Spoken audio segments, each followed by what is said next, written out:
Every woman has a story.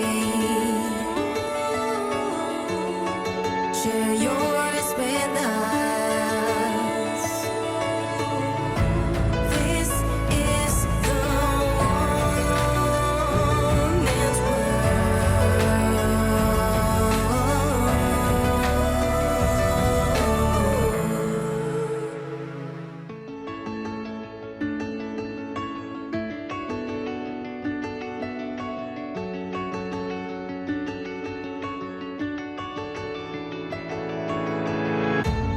Every woman has a story. Share yours with us. Welcome to Women's World Show with me, Clara Chizoba-Kronborg. The question is it love or obsession? My guest today is the author of the book, Love or Obsession. She will lead us into her world, her journey, and how she has come to write this book. Sofie, thank you for being here. Thank you for inviting me here. I am really intrigued and I'm excited to, well, I say excited because I think just for the fact that you want to tell your story makes me excited. Yeah. And you are owning your own story. So let me start with, you wrote the book, Law or Obsession. Yes. So why, how did it come about? I felt that I had to tell my story because it's so important to talk about this subject. And the subject is the violence of men. And why some me get in this situation, because sometimes it's hard to understand how we can get in bad relationships. Right. So I felt this was very important to write this story and tell people about it. Yes. that's So why. what is your experience? So you said you were in a bad relationship that you weren't sure if it was, have you identified it, by the way? Is it love or obsession? I can say now it was not love at all. Okay. So what was your experience with this person? My experience was that he have a lot of interest in me. And he was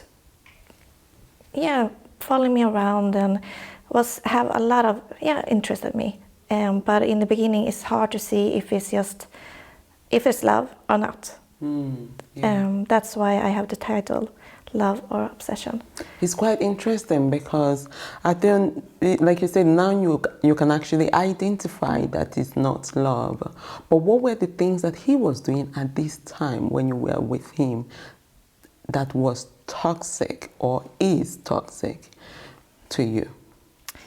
The thing that was toxic, that get too much of it.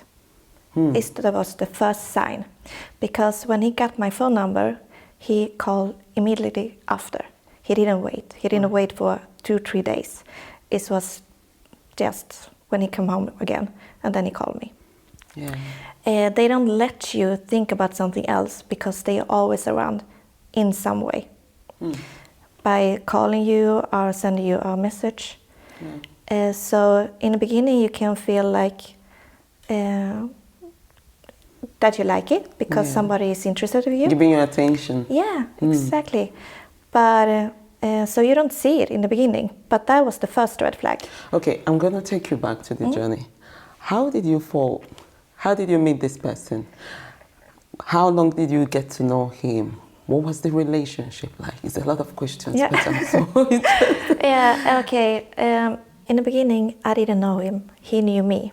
So he saw me at a restaurant. And he knew that I knew the same person that he knew. So he started to ask questions about me. Right. So he knew all my story before I didn't know his name. That is how it began. And after that, he was looking for me in social media and tracked me down and saw that I was going to an event. And then he came to that event. And that was the first time I met him. Wow. And for the first, I was a little bit insecure because he was much younger than me. So I was like not interested at all. And so I just he just introduced himself, and I introduced myself and said, "Hi, nice to meet you," nothing more. And I went away from that restaurant, and then he called me and wanted to meet me again, just a few hours later. Yes, yes. So it was the contact was very fast. Yeah, yes, it was fast. But then your relationship started growing, and then you moved in together, actually. Yeah, we did, but it was not in the beginning. And the thing was, I had just lost my boyfriend in cancer that I've been together for 16 years. So when he took contact with me, it was like he felt an empty hole in me. Because... He met you at your vulnerable time. Exactly. Right. And that's why I didn't see these red flags, that it was so intense, his contact, because I was used with this intense. Because when you have to take care of somebody in cancer, your life is intense. Yes. The days are like a roller coaster. Yes. I remember you mentioned your boyfriend died in your arms, and you were still this whole person trying to find something to fill it up. And this person walked into your life, presenting what you think you needed at that time. Yeah, exactly.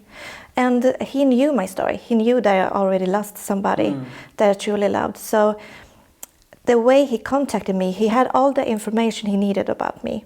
That I'd been with somebody for 16 years and took care of this man for 4 years in cancer. So this man that I'm talking about in the book, and I call Andrea, he was taking me in a stage when I was really vulnerable, sad. I had lost the love of my life. And now he's coming in and say, I wish I had a woman like you that could help me to get my life on track. So you felt that someone else needed you. You felt needed. Exactly. That's the word, needed. Yeah. Wow. I wanted to feel myself needed. And when I lost David, that was the man that lost in cancer, I felt needed. When did you realize that the obsession changed to violence? It's not, one, it wasn't even love, so it was obsession. So from obsession to being violence. When did this transfer start, and when did you notice it?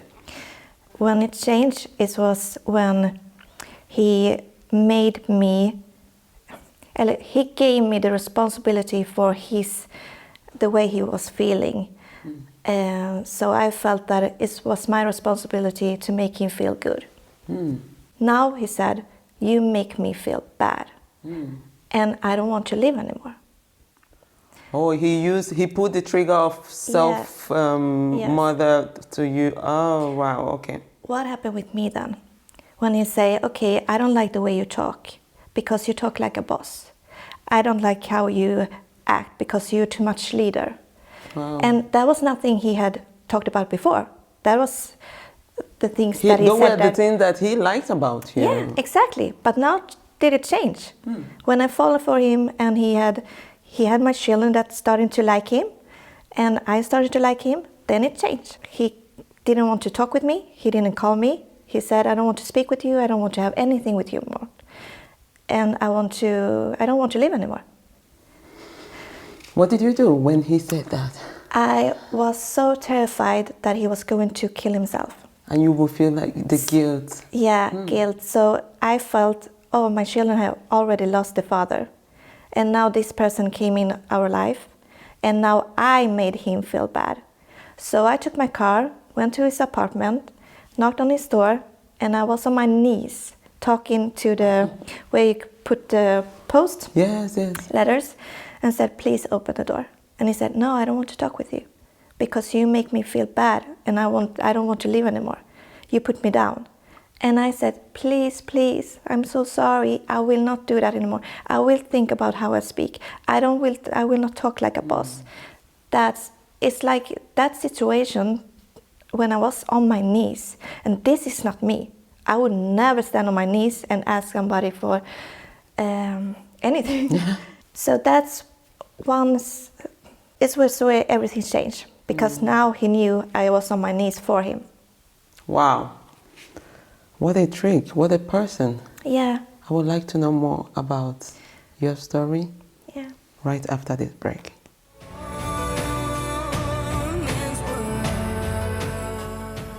Welcome back. Like I said earlier, the question is it love or obsession? I've been sitting here with the author of the book, Love or Obsession.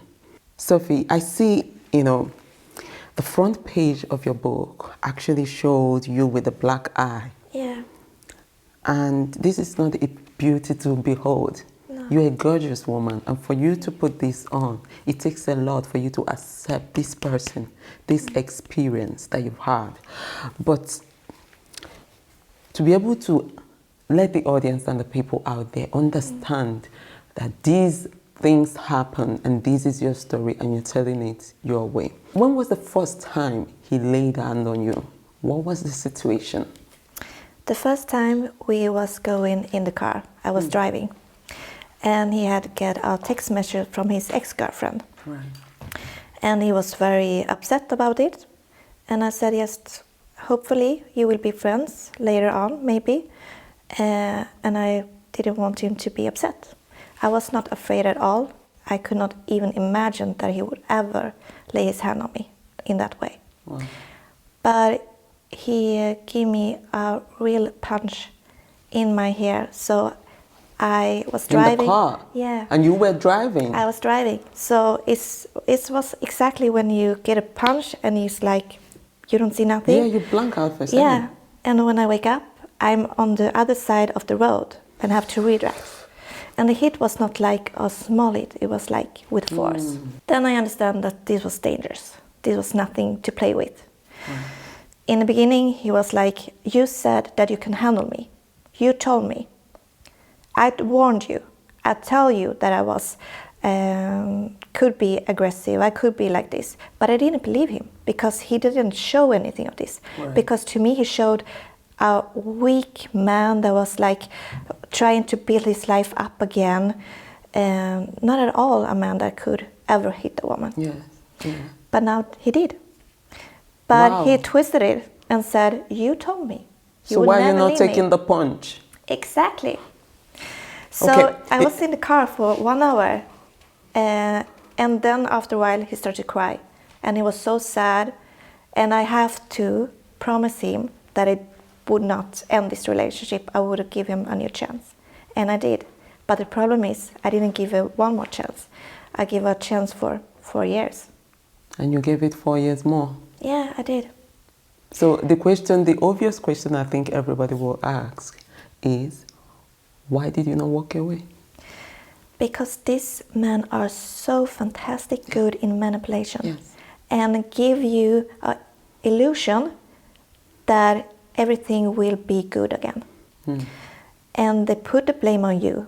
They did it because you didn't understand it. And when you are weak and you are already on the floor begging him to not kill himself, you continue this. So you feel that you are the reason that he hit you.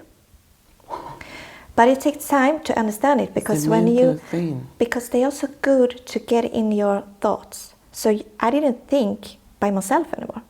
I was thinking what he said to me. I believed him. I believed him that it was my fault. I didn't understand him. I was not You that were good. all taking. You I was not you good. weren't good enough. You weren't good a woman No, enough. I was not. You know what? I believed in looking at you the first time we met. Yeah. I remember I sat down and I was having goosebumps all over, and I was like, wow. Yeah. Well, I was just like, wow, really, really. I don't know how it feels to be you, but I know I wouldn't want to be there. But I know there are a lot of women out there as well who are in the same position that you are. So what would you tell someone out there who is in it or have experienced it and still trying to find a way to get out of it? Because mentally, even though you're out of it, you're still working your way out. Yes. Yeah. And I can say it's the thoughts that is so hard to break. I call it's like chain, and I'm talking about it in the book. And the chains are different from everyone. Some is it that they don't believe that they can take care of themselves. It's the money issues. But for me, was it that I truly thought that if I left him, he was going to kill himself. And for me, that already lost the love of my life, and see him die in my arms, And now have this person that say, I'm going to kill myself if you go. I cannot have that on me. Yeah. But I have to, it was a lot of situation that make me see that he would not do it. And So whenever he does it, he kind of apologizes, and then he comes back again and he will do it again. How many times in the whole time you were with him, this 4 period that you were with him, did he punch you? oh, it was my daily life. This was my daily life. Every day, So it's almost yeah. every day. So Wow. when it was at most intense, it was 2 to 3 days from each other.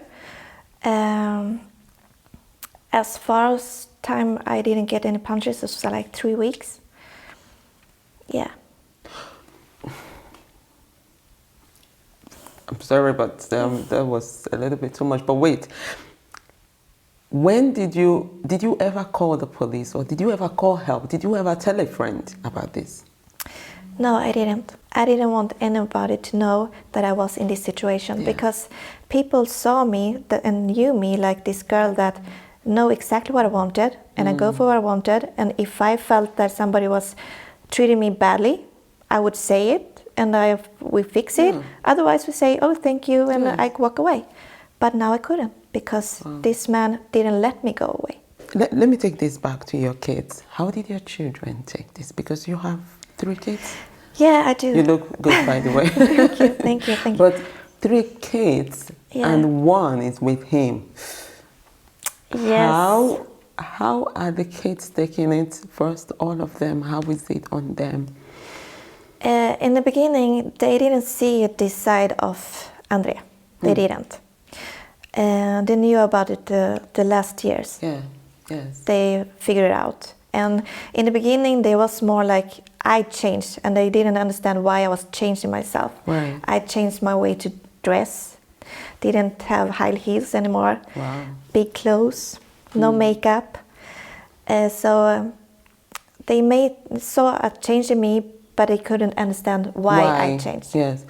You know, when we talked last time, and I met your daughter, by the way, who unfortunately couldn't be here today, but she kind of highlighted that she experienced a toxic relationship as Yes. well. Do you think that if you had told her what was going on with this man, that she would have experienced it? Yes, I was afraid of that. Yes, I was. And the thing is that the children doesn't do what you say to No, them. of course not. They see what you do, and they will do what you do. Yeah. And even if in the beginning she didn't see him hit me, she saw it the last hit. That's when she saw him hit me. Right. When the police came to my house, Yeah. because he was truly on his way to kill me. I'm lucky to be alive.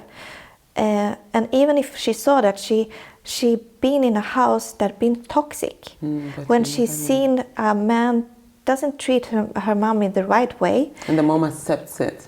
and I accept it. So what will she do when she goes to a relationship? She will accept it. I am sorry she went through that. Yeah. And I've seen her, a very sweet girl. Yeah. And when I saw her with you, I think that she has seen how strong you are coming forth to talk about your story. Yeah. That's bravery to her. That really sets you forward, 2 steps ahead of your mistakes, I think. Yeah. I would like to know how you walked away and say, you know what, I am owning my story and I am going to write about it. Love or obsession? I will know that right after this break.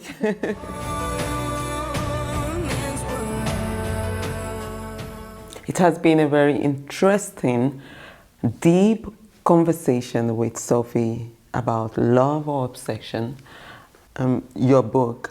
And it's really quite fascinating, actually, sitting down here with you. And you look the way you look because you are brave, like I mentioned earlier.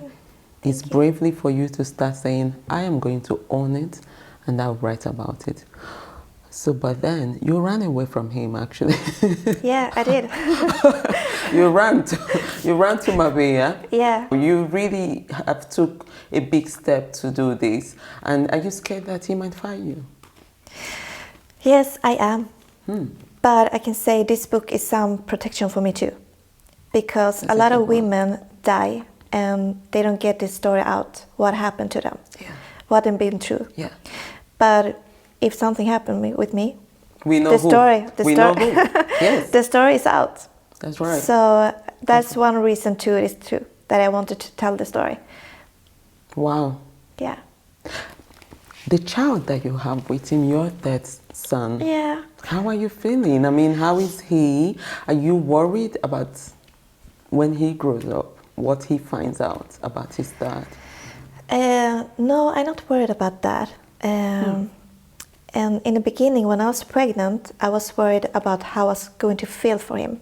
You know, Right. when you've been through a lot of things, and I didn't want more children. I had 2 children, Yeah. and I was like, I'm done. But when I had him in my arms, it was true love anyway. Okay. And I think I have just to tell it as it is. Yeah. But when he's ready for it. Yes. That's And right. now I don't know when he will be ready for it. But He's I still think two. He I will- think it's the best Yes. to be honest with your children. Yeah. In the beginning, taking you all the way back when you were growing up, I remember we talked about how powerful and how independent and outspoken and Yeah. hardworking and vision clear that you were. How did it all change all of a sudden? It was just because I lost the love of my life. It's the only reason. If he came before, he would not even have a chance. Right. Because I will see the signs already. So I should not be interested. But he took me the moment when I was weak. And this man does that. They go when the women are weak. So what point should we look at for when someone is actually like, I don't know, how can we see someone that is violent or obsessed with us? What are the signs? Few signs. I know you have them in the book. Yeah. But what are few signs we have to look up for? That they are following you. That they go where you are. And it's hard to see some of these things. It is. But I say the biggest thing is that it's so intense. If you feel that it's so intense, back Back up. and look at the situation and feel. And feel. And That's the feel. word. And feel. You need to feel it from within and say. Yeah. How are you holding on to your daughter right now, your big girl?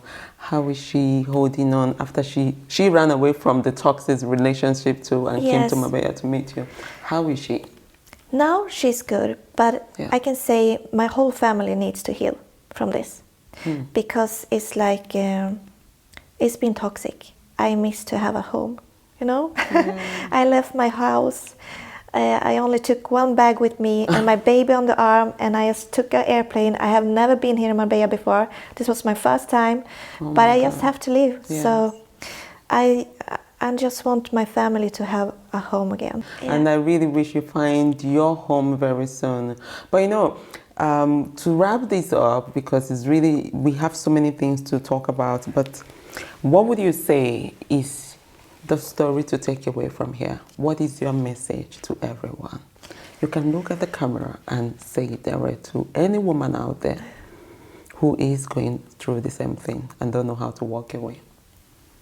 Don't let anyone treat you that way. You deserve to have a life without being beaten, without words that bring you down. You should live your life exactly like you would like to. Don't let any man stop you. No one. Because that is not love. If he loves you, he let you be you. He will let you fly. Yeah, exactly. I agree.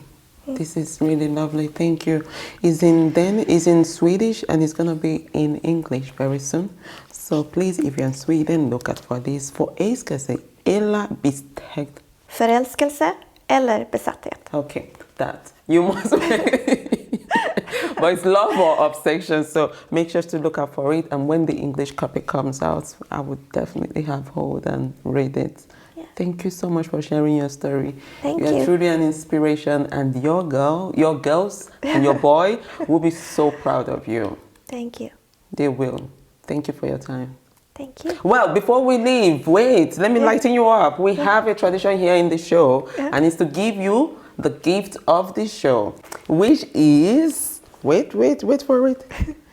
Oh. There you have it. This is mine. Yeah. And this is yours. This says every woman has a story. Share yours with us. And you just did. Yeah. This is appreciation that you have shared your story with us. Thank and you to so say thank you. Thank you so much. Thank Amazing. you. Thank you for Amazing. being here. It has really been an interesting one with Sofie. Please grab the book, Love or Obsession, anywhere around you. Check Sofie out on all social media platforms. She's really an amazing woman, and I wish you all the best. See you soon here on Women's World Show with me, Clara Chizuba Kronberg, on the next episode.